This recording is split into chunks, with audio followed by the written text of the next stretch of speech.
आपको कक्षा 9 की एनसीईआरटी की दूसरे पार्ट से बहुपद से स्टार्ट करेंगे।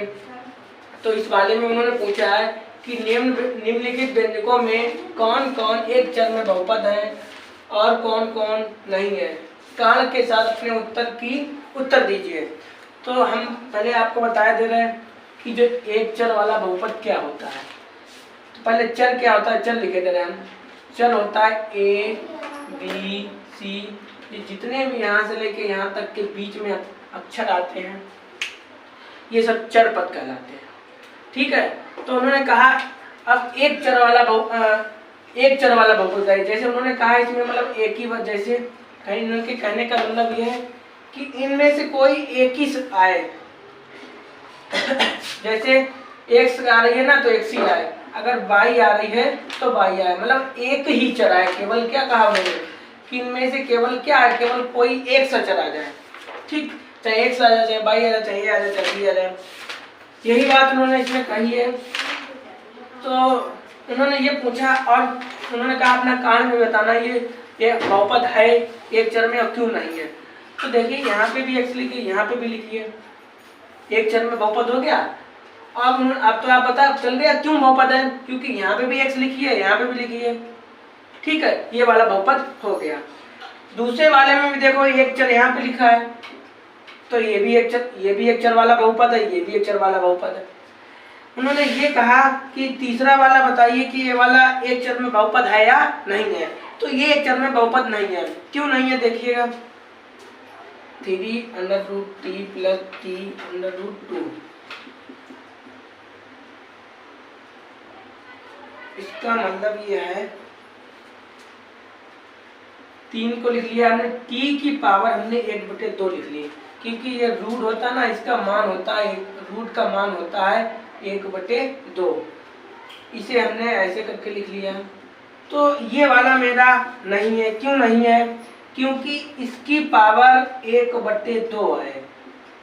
अच्छा, 1/2 क्या होता है, जो संख्या p/q के रूप में लिखी होती है वो परिमेय संख्या कहलाती है। ठीक है। उन्होंने कहा केवल घात जो है ना वो क्या होनी चाहिए, वो पूर्ण संख्या होनी चाहिए। तो पूर्ण संख्या क्या होती है, जैसे 0 लिखा हो घात के अचर पद के चर के ऊपर, 1 लिखा हो, 2 लिखा हो, 3 लिखा हो, इस प्रकार लिखा हो तो वो बहुपद है। अगर इसके अतिरिक्त कुछ लिखा है तो बहुपद नहीं है। ठीक है। तो यहाँ पर उन्होंने क्या लिख दिया, 1/2 लिख दिया है। ठीक है। इसकी मतलब पावर क्या मान, इसका मान पूरा कितना, 1/2। तो 1/2 यहाँ कहीं पे आएगा भी नहीं, तो इसीलिए ये बहुपद नहीं है। फिर उन्होंने ये पूछा ये वाला बहुपद है, तो ये वाला भी बहुपद नहीं है। जैसे बहुपद क्यों नहीं है ये बताया दे रहा है। ठीक है। जैसे यहाँ पे लिखा है ना y + 2/y, तो y, इस वाली y को हम लोग ऊपर ले गए तो y की पावर -1 हो गई। ये वाली संख्या को ऊपर ले जाइए तो चिन्ह चेंज हो जाता है, ऊपर से नीचे लाइए तो भी मेरा चिन्ह चेंज हो जाता है। तो जब ऊपर ले गए तो मेरा चिन्ह हो गया। अब देखो पूर्ण संख्या के अंतर्गत तो आ गई नहीं, क्योंकि पूर्ण संख्या क्या होती है, 0 होती है, 1 होती है, 2 होती है, 3 होती है, इसकी तो माइनस है, तो ये वाला भी मेरा नहीं है। ठीक है। उन्होंने कहा 5 नंबर वाला बताइए कि ये बहुपद है या नहीं है। तो देखो ये बहुपद तो है, लेकिन x भी लिखा है, y भी लिखा है और t भी लिखा है, ये 3 चर वाला बहुपद है। ठीक है भाई, उन्होंने केवल क्या पूछा, उन्होंने कहा कि हमें एक चर वाला बहुपद बताइए। तो एक चर वाला ये था, देखो ये था, ये वाला भी एक चर में है लेकिन ये बहुपद नहीं है। ठीक है। ये वाला भी देखो एक चर में था लेकिन इसकी पावर आप ऊपर ले जाएंगे तो माइनस होगी। ये वाला भी देखो यहाँ पे x है, यहाँ पे y है, यहाँ पे t है, तो इसीलिए एक चर में बहुपद नहीं है, 3 चर वाला बहुपद है। में से प्रत्येक में x² का गुणांक लिखिए। उन्होंने कहा x² का गुणांक क्या होता है, जैसे इसके आगे जो भी संख्या लिखी होगी वही आपका x² का गुणांक होगा। जैसे 2 लिखा होगा तो 2 गुणांक होगा, 3 लिखा होगा तो 3 होगा, अगर पाई लिखी हो तो पाई गुणांक होगा। जो इसके सामने लिखा होगा वही x² का गुणांक होगा। तो पहले वाले सवाल में देखते हैं, उन्होंने ये लिखा 2 + x²/2, लेकिन आप कहेंगे अभी आपने कहा था इसके सामने जो कुछ लिखा हो वही इसका गुणांक है। तो यहाँ पे तो कुछ नहीं लिखा है, कुछ नहीं लिखा है तो भैया एक तो लिखा ही है। यहाँ पे कुछ नहीं लिखा होता है तो एक लिखा होता है, वही इसका गुणांक होता है। तो कैसे आप लिखेंगे यहाँ पे आप लिखेंगे कि एक्स स्क्वायर का गुणांक 1। ठीक है, कुछ नहीं लिखा हो तो केवल आप 1 लिख देना, तो 1 लिखा होता है। ठीक है, दूसरे वाले में उन्होंने कहा है, ये पहला हो गया। दूसरे वाले में उन्होंने कहा है कि इसमें उन्होंने कहा है कि एक्स स्क्वायर का गुणांक केवल आप बताना है आपको। तो इसमें एक्स स्क्वायर का गुणांक इसका, और हाँ एक बात ये होती है, इसके आगे जो भी चिन्ह लगा होगा वही इसका गुणांक होगा। जैसे यहाँ पे प्लस लगा था तो इसका प्लस में हो गया, इसके आगे माइनस लगा तो इसका गुणांक माइनस होगा। ठीक है, अब थर्ड नंबर वाले में उन्होंने लिखा कि इसका आप गुणांक बताइए। देखिए, तो इसके आगे तो भैया पाई/2 लिखा है, तो आप कैसे लिखेंगे? एक्स स्क्वायर का गुणांक पाई/2, यही क्या है आपका आंसर है।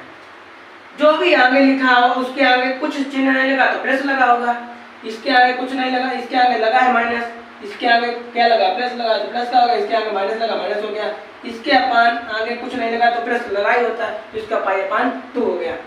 इसमें उन्होंने पूछा है कि इसका भी गुणांक बताइए आप। अब इसमें तो भैया एक्स स्क्वायर कहीं पे है ही नहीं भाई, इसमें तो एक्स स्क्वायर कहीं पे है ही नहीं, तो इसका गुणांक क्या होगा? तो इसका गुणांक होगा एक्स स्क्वायर का गुणांक कुछ नहीं तो घात नहीं है, तो उन्होंने कहा 35 घात के द्विपद का और 100 घात के एक पद का एक उदाहरण दीजिए। एक उदाहरण देना, जैसे उन्होंने कहा आपको इसके 2 पद लिखने हैं, जैसे y 35/2, तो 2 पद हो गए इसके, एक पद ही, एक पद 2 पद हो गए। अगले वाले में उन्होंने कहा है कि इसका केवल एक पद, जैसे y की घात, इसका आंसर होगा। इसमें उन्होंने पूछा है अगले 4 क्वेश्चन में कि निम्न बहुपद में से प्रत्येक बहुपद की घात ज्ञात कीजिए। उन्होंने कहा है कि निम्न बहुपद में से प्रत्येक बहुपद की घात ज्ञात कीजिए। देखिए, तो घात कैसे घात क्या होती है? जैसे जितने भी चर होते हैं, जैसे a, b, c, d, e या x, y, z, कुछ भी आए इसके बीच में, इसके ऊपर जो घातें लगी होती हैं, 2 लगी हो, 3 लगी हो, 5 लिखी हो, कुछ भी लिखा हो, कितनी भी घात लिखी हो, वही उसकी घात होती है। अगर कुछ नहीं लिखा है तो 1 लिखा होगा, लेकिन केवल चर के ऊपर ही लिखी होनी चाहिए, वही आपकी घात होगी, अचर के ऊपर नहीं लिखी होनी चाहिए। तो उन्होंने पहले में पूछा है कि इस वाले की घात क्या है, तो घात भी जो सबसे बड़ी होती है ना, यही इसकी घात होती है। जितनी भी सबसे बड़ी संख्या लिखो तो वही उसकी घात। जैसे इस वाले बहुपद में सबसे बड़ी संख्या 3 है, तो इस वाले बहुपद की घात कितनी हो जाएगी? घात बराबर 3। ठीक है,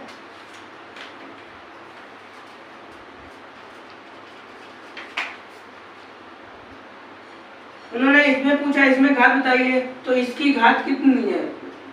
2, ये वाली घात है। इसकी घात क्या है? इसकी घात, इस पे कुछ नहीं लिखा होता है तो 1 लिखा होता है, तो इसकी घात कितनी हो गई? 1। इस वाले अचर पद की घात 0 होती है। ठीक है, चर की तो 1 होती है, अचर की 0 होती है। ये वाला टॉपिक यहाँ पे खत्म हो गया। आगे वाला टॉपिक थोड़ा लंबा है, उसमें ये बताना है कि कौन से बहुपद एक बहुपद है, कौन से 2 वाला है, वो हम आपको अगले पार्ट में समझाएंगे। कहा है बताइए कि निम्न बहुपदों में से कौन कौन बहुपद रैखिक हैं, कौन कौन से द्विघाती हैं, कौन कौन से त्रिघातीय बहुपद हैं। तो इन वाले में से आपको बताना है कि कौन वाला द्विघातीय बहुपद है, कौन सा त्रिघातीय है, कौन सा रैखिक है। तो हम आपको एक बिल्कुल सिंपल सी बात बताया दे रहा है कि जिसके ऊपर जितनी घात लगी होती है ना वो उतना ही होता है। जैसे इसके ऊपर 2 घात लगी तो 2 घातीय बहुपद, तो इसे आप कैसे लिखेंगे, इक्वल का साइन लगाएंगे और ये लिखेंगे आप जो 2 घात लगी ना तो 2 घात वाले को द्विघातीय बहुपद बोलते हैं। तो क्या लिख दो आप, द्विघातीय बहुपद है। ठीक है, इस वाले में देखो x माइनस की घात कितनी लगी हुई है 3, तो ये त्रिघातीय बहुपद है।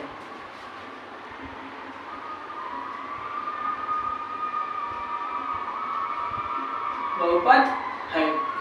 ठीक है, इसमें घात देखो 2 लगी है तो ये कौन सा बहुपद हो गया, द्विघातीय बहुपद। तो आप इसमें लिख दीजिए द्विघातीय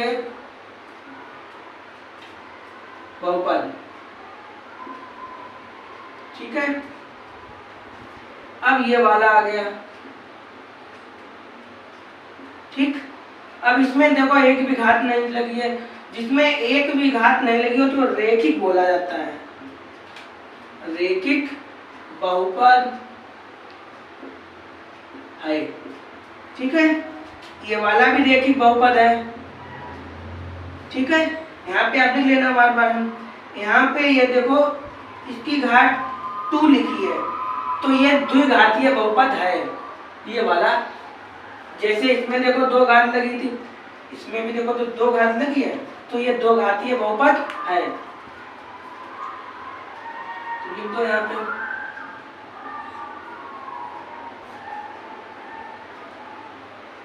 है। इस वाले बहुपद में और इस वाले बहुपद में देखो 3 घात लगी थी तो ये त्रिघातीय बहुपद है।